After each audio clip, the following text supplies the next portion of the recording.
Hi guys, Stumpy Grump here. Welcome back to the workbench. The first thing I want to do on this 55 Chevy Cameo pickup is I want to hollow out the grill. I did that with the other one that I did. I also am going to lower the front and rear suspension to get the look I'm after. And I am also going to take care of the gaps from the windshield and the back window. So I'm going to show you all that right here, so stay tuned and hopefully you'll pick something up. Now, part of the cleanup stage that I'm doing here is I know what I was going to do with what I did with the first one I did with this is I drilled out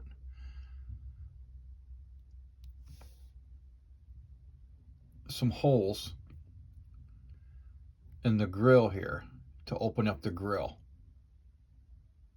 I did that with the other one I built of this too. You can see how it's part of that's open already.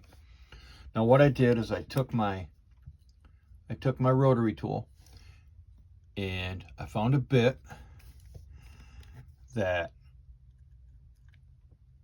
was wide enough to get in there, not too wide because you don't want to drill into those, but wide enough to fit in between so you don't have to have such a precise hand, because I don't. And I drilled 7 or 8 holes into each slit here for the grill. Drill all the way through. You see it comes all the way out the back. You could maybe go across with your drill using pressure to go across and clean that out in each one. I'm not going to take that chance that I'm going to, like, you know, go up or down and go through these things and destroy my grill. I don't want to do that. So what I do after that, what I did with these, no, it's not perfect, but I think it looks pretty good and I think it's going to add to it, is I take the back of my X-Acto blade, and just like you're scribing like door panels or stuff like that, we're going to scrab, you know, what a lot of people do is when you open your doors, when you have opening doors, you just keep scribing with the back of the blade like that until you go through, and then you do that all the way around and the, you know, door comes off. So I use the back of the blade to go along the top and bottom where you drilled your holes.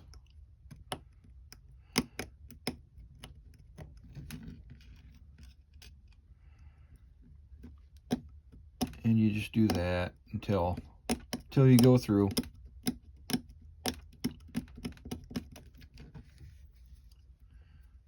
You see up top here, you're mostly through. Right there. Then you just take your sharp part of your blade and you just work on widening it and getting your ends there. So that's all I do. I can't see too good because I'm too far away from it with my glasses on. I need to have it right up to my face, but that's just a general idea. And you just keep scraping along with your blade. There might be better ways to do it. You might find better ways to do it than just this, but this is just how I do it. Okay, and you can work through the front and the back of the opening to work on it to get it open, but there you are. And that's how I do it. You probably combine a couple of different ways to get it done right, but this is how I do it. We'll come back and show it to you. Now, you can also, what I'm going to do is, I don't know if I'm going to have a chrome grill. I think I probably will. But it's getting all scuffed up and scraped up and everything. What I'm going to do is I'm going to put this in the stripper. My LA's Totally Awesome. And I'm going to strip the chrome off it. You can do it before or after. Doesn't matter. And then I am going to airbrush some Molotow chrome onto it when I'm done. Just like I did with the other one. My previous build of this. So that's how I open the grill, at least on this kit. Some of them may be different, but this is how I do it with this one. Okay, and I want to throw a quick heads up in here too, to be careful when you get to the very end here, because the structural integrity of the grill here, yes, I'm going to use that terminology, the structural integrity, is going to go down. It's going to suffer the more you thin it out like that. Yeah, the plastic's still thick and everything, but you're thinning it out right in here. So be very, very careful, and don't want to put too much pressure on it, because you don't want to break and snap it. Because you can feel it flex more as you get closer to it. Especially right here, because there's a divot here. I'm sure where the mold release was. Push this out. But there's a divot right there. You really want to be careful in areas like that. So quick little tip while I'm in the process.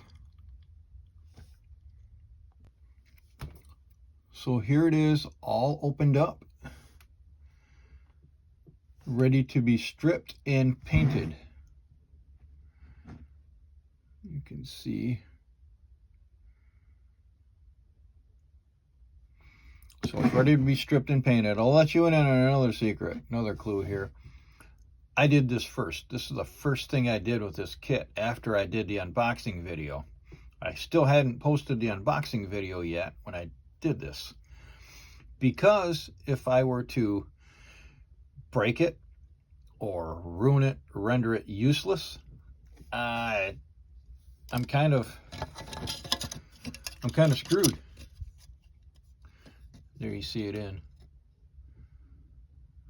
because I don't have another one of these. I don't have a backup grill or a backup plan, other than to, if I would have screwed it up and destroyed it and made it useless, the only alternative I would have had to do with this thing would be to make it like a barn find or a wreck, you know. And while I do want to do one real soon, not with this kit, not quite yet. So before I did anything else with this, if I had to destroy it, I'd have had to move on to another kit.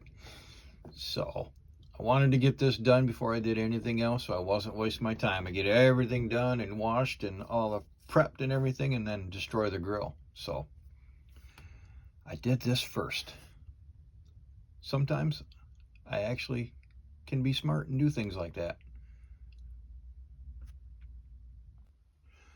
Okay, so here we are. I hollowed out the grill, did that first, and made sure that I didn't mess that up so I could continue on with the build. I then did all my parts prep, like I showed you in my video series, how I build a model car. I trimmed all the flash and all sanded down all the mold lines and seams and everything, and I grooved in the panel lines. I deepened them and got everything ready there. So the next step is sub-assemblies. Got the engine partly assembled where I can paint it all. I'll probably hand paint some MIG aluminum for the heads and the intake.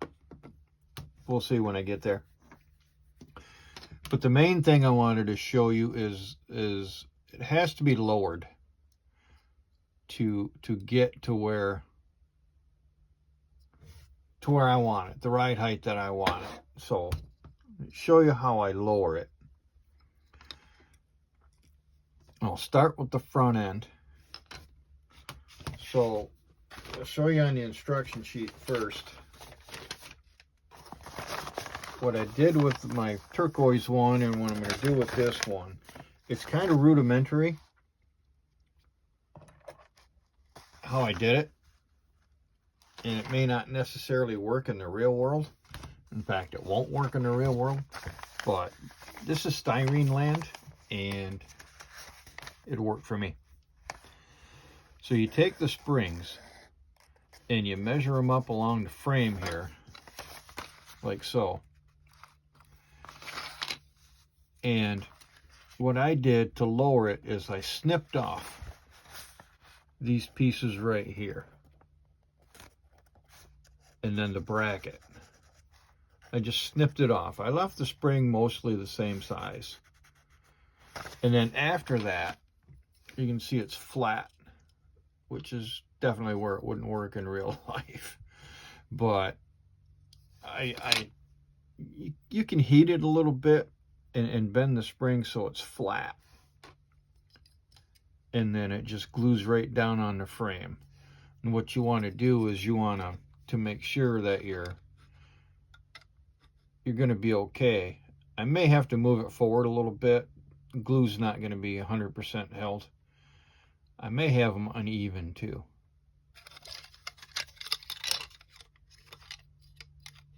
I may have them. I'm going to have to move them forward a bit. You can see there. But just a quick guide as to how to lower it, you know. And then you put your axle piece on there. So that's how I lower the front end. Like I said, I have to pop these off and move them forward a couple of millimeters, maybe 1 or 2 millimeters, not that far. Bring my clothespin back out so I can set it down. Now the back end, kind of a little bit easier. You just glue it together like you normally would, how it is in the instructions. Okay, and on the instruction sheet, it shows you, it's got your locator pins here into these holes.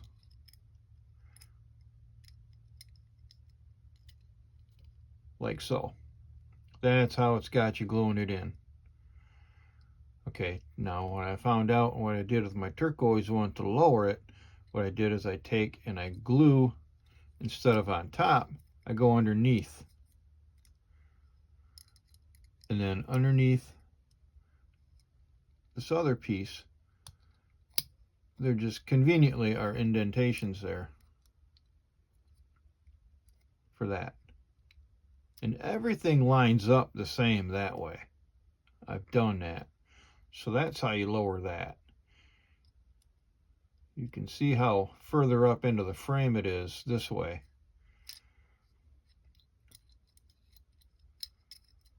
Than if you go the kit way. So that's going to lower it enough in the back. You don't need it that low in the back. It sits low enough as kitted, you know, and using the aftermarket wheels and tires. So that's how I'm going to do that. And so I did it before, and that's how I'll do it again. It lowers it a bit. It's the front that you need lowered significantly to get that, you know, to get that look. And that's what doing all that does. There are other ways for sure, but this is just, you know, rather crude, rudimentary way, just using, you know, the kit available parts. I don't need anything outside of the kit to lower it. So that's how I did that. Now we have reached the point in time where we want to test fit the glass. I've removed the rear glass from the clear tree there, trimmed around it, you know, got any kind of extra flash off in it and everything like that. And now we are going to go ahead and set it in and check out our fit. Okay, so this is the rear glass going in, and it just sets in, like I said, from the outside. You want to set it in there and give it a look. And what you can see is there's just a very slight gap here along the bottom. Now you can either call it good enough, or we can try to fix it. Normally I'd say good enough, but for this particular build, I'm going to say let's go ahead and fix that very small gap. So we'll take the glass out. Now with this glass, it has raised edges all around it. Actually, for trim, if you want to do bare metal foil, you can just run the foil right up along there like you would do your foil. and you can chrome trim it that way.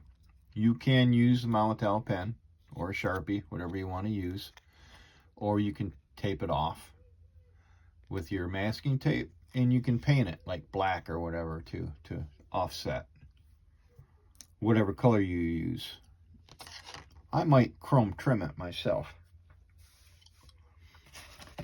But what we're going to use for this step is some .010 by .030 inch or 0.25 by 0.75 millimeter styrene strip. This I get from Evergreen. This is the stuff that I use for my vinyl tops, for the trim and for the seam in my vinyl tops. And you'll see it is very, very thin, as I knock everything over here trying to show you, because I got the camera like right up against it. Very, very thin strip. And you're not going to need much. And for this situation, I am just going to run it right along the bottom there. And glue it down and just give the windshield just a little bit more of a raised lip to close in the gap there, to seal it up.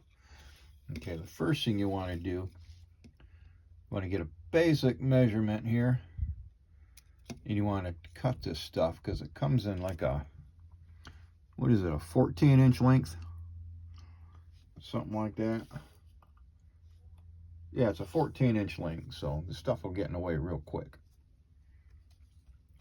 You just got to basically measure it out and snip it off. Very flexible, very, very thin.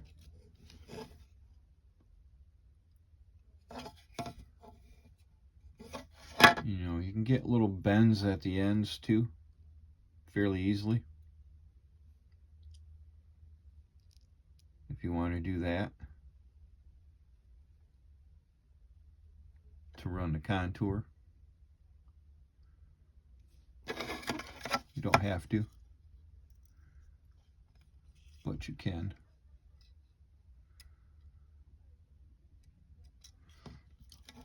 So we'll do that first.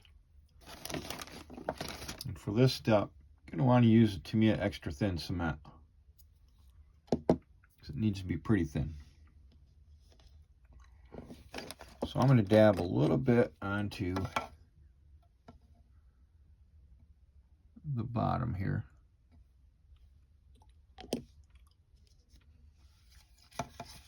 And that should hold our initial strip there.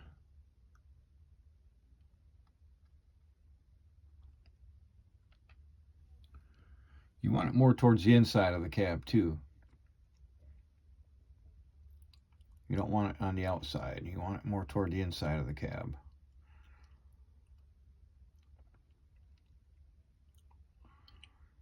And just hold it for a little bit there.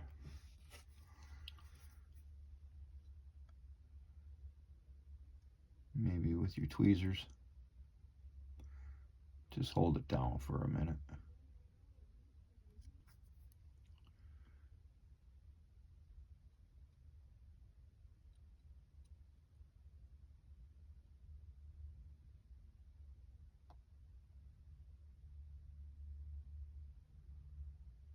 Just get your bend in there and glue it down a little bit there.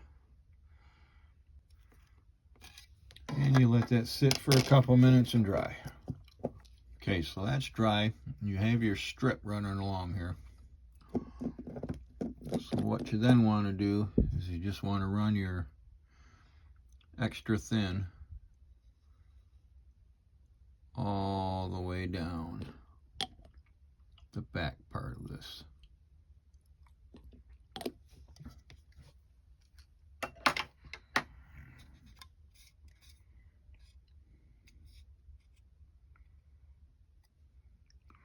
Like I said, just let it form. Just let it form that curve. Use your tweezers if you need to.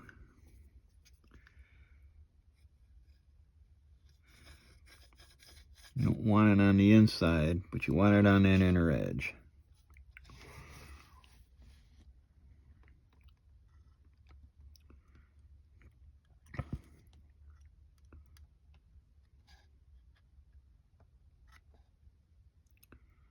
So you just follow that curve there.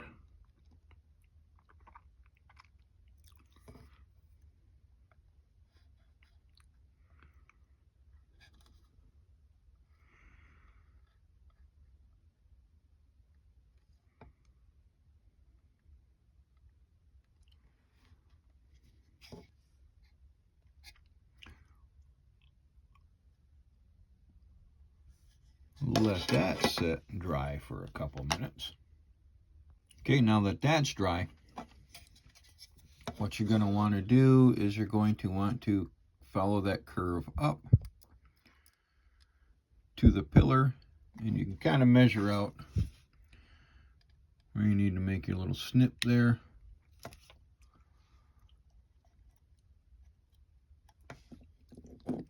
Get a little bit more glue down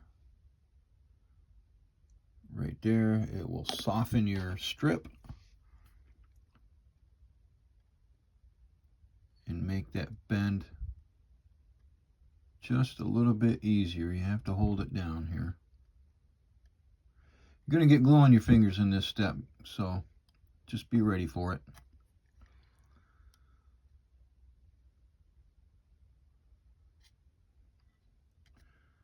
And just hold it.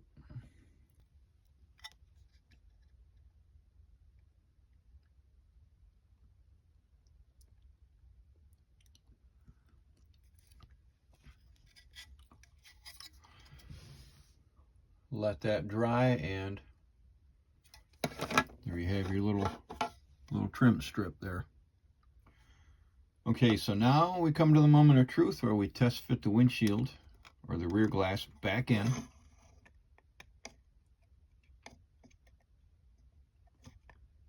Make sure everything is snug where it's supposed to be snug.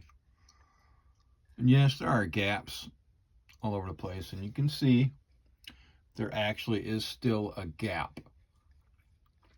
I am not going to layer this strip. It's pretty thin. But looking at it, you could probably use a .030 strip. So the .010 by .030, the .010 is just a little bit thin for this. But I can't just run to the store and buy more styrene in the size that I need. So if you have a little bit thicker one laying around than a .010, it looks like, I don't know if they make it, but it kind of looks like a .030 by .030 might be your bet there.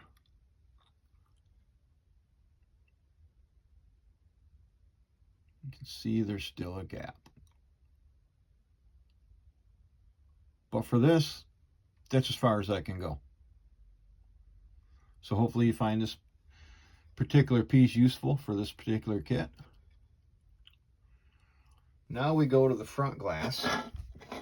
Same situation as a back glass. It's got the ridge around the outside of it for your trim. Do whatever you want with it. We will then set that in, if we can, and see what we're looking at that way.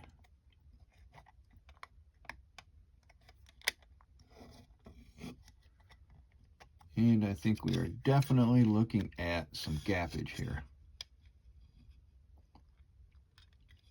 For sure.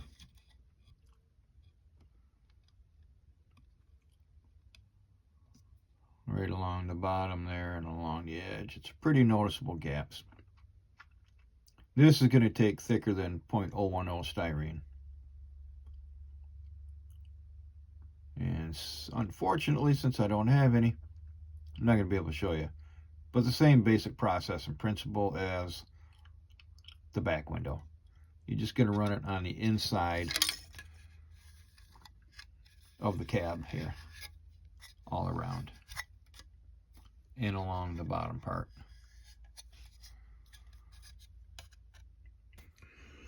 All right, I am back, and now what I ended up doing was the .010 was definitely not going to be wide enough, and I just kind of gave up, and I went ahead and glued the visor on. And then I had an idea, and that idea, if it was going to work, was to take some .040, which is 1 millimeter. Okay, the .040, which is 1 millimeter.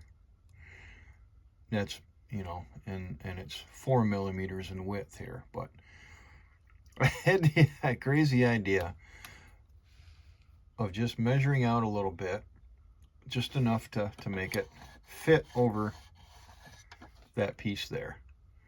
And I cut it with some scissors. Good scissors, very, very carefully. A blade might work better, or something, you know, might work better to just score it and then snap it. But I use scissors, for better or for worse. And then I just laid it down like so, and bent it to shape on that bottom there.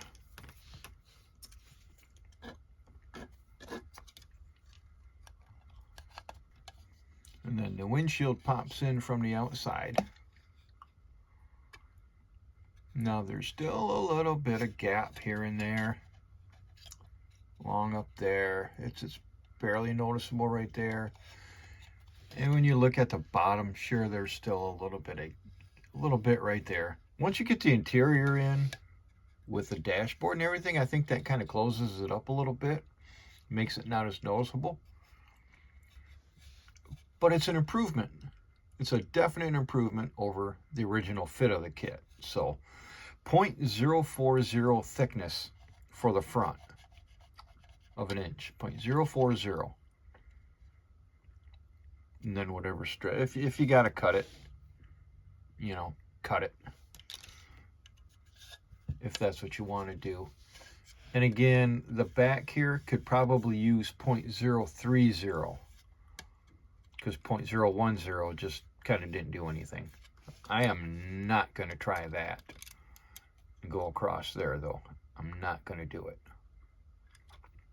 Maybe I should, maybe I could, but I'm just not going to. I think it's too thick, and I just don't want that. So I'm going to say 0.030 to put on this back ledge. So I hope that helps.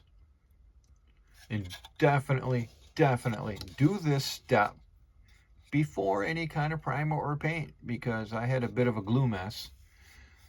I wish I would have thought of that before I put the visor on. Now I'm stuck with the visor because I got it glued on, but it'll look all right. I'm not too worried about it. But definitely going to have a glue mess here dealing with that, putting that on. So do that before your primer and paint. That way, when you put your primer on, you can see if there's any imperfections or any glue that you have stuck somewhere from handling it, because you're going to get glue. Especially when you use this, to me, extra thin to hold it down. That, you know, capillary, man, that stuff runs everywhere.